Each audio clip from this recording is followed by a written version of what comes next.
গুপ্ত শিবির ছাত্রলীগের ভিতরে থেকে তারাও ত্রাসের রাজত্ব কায়েম করেছে।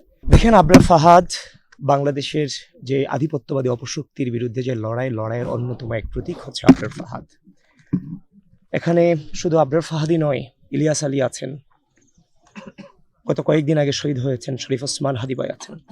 তারা সকলেই বাংলাদেশের স্বাধীনতা সার্বভৌমত্বের প্রশ্নে যে আধিপত্যবাদের বিরুদ্ধে যে লড়াইয়ের আপসহীন প্রতীক হচ্ছেন তারা আমাদের যুগ যুগ ধরে তারা আমাদের অগ্রদূত হয়ে থাকবে। তাদের কাছ থেকে আমরা শিক্ষা নিব। তবে আপনাদের মধ্য দিয়ে গোটা বাংলাদেশকে এটাও জানাতে চাই যে আমরা দেখেছি যে বিগত সময়ে এই যে আবরার ফাহাদ হত্যাকাণ্ড ঘটেছে, সেখানে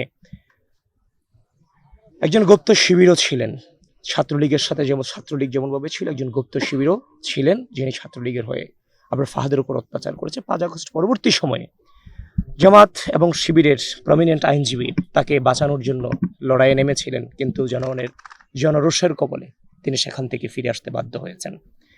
তো বিগত সময়ে বাংলাদেশের ছাত্র রাজনীতিকে যারা কলুষিত করেছে, বাংলাদেশের রাজনৈতিক যে অপসংস্কৃতি প্রচলন ছিল, ছাত্রলীগ যেমনভাবে বাংলাদেশের শিক্ষা প্রতিষ্ঠানগুলোতে ত্রাসের রাজত্ব করেছে, ঠিক একইভাবে গুপ্ত শিবির ছাত্রলীগের ভিতরে থেকে তারাও ত্রাসের রাজত্ব কায়েম করেছে।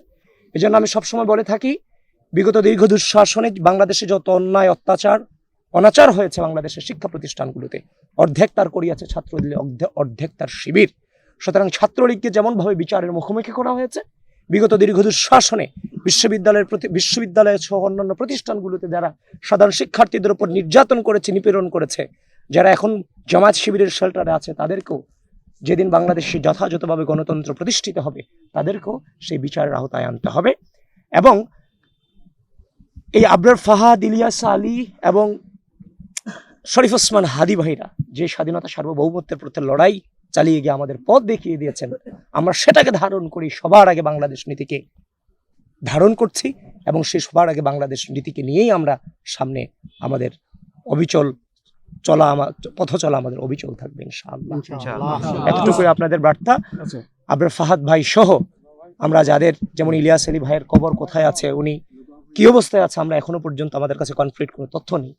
সুতরাং আল্লাহ যাদেরকে আমাদের কাছ থেকে নিয়ে গেছেন, আল্লাহ যেন সকলকে ভালো রাখেন এবং সকলকে যেন জান্নাত নসিব করেন, আমরা এই দোয়াই করছি।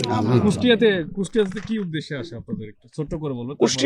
কুষ্টিয়াতে উদ্দেশ্যে আসা হচ্ছে যে আবরার ফাহাদ ভাইয়ের কবর জিয়ারত করা এবং আজকে হচ্ছে যে শিক্ষার্থীদের সাথে আমাদের একটা সভা আছে, সেটাতে অংশগ্রহণ করবার উদ্দেশ্যে কুষ্টিয়াতে আসা।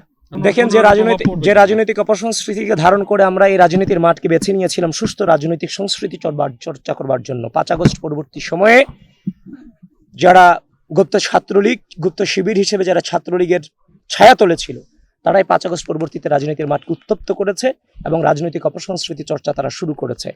প্রতিটা বিশ্ববিদ্যালয়ে যে নির্বাচন হয়েছে, সেই নির্বাচনগুলো কোনোটাই প্রশ্নের ঊর্ধ্বে না, সবগুলো নিয়ে প্রশ্ন আছে। এগুলো নিয়ে ভবিষ্যতে আরো বিচার বিশ্লেষণ হবে। ভবিষ্যতের বিচার বিশ্লেষণে বলে দিবে এই নির্বাচনগুলো কতটা স্বচ্ছ ছিল এবং আমাকে যে আগামী জাতীয় নির্বাচনের 12 তারিখের পরে 13 তারিখে বাংলাদেশের মানুষ জানবে এটার প্রভাব কতটুকু। এখানে সকল অন্যায় এবং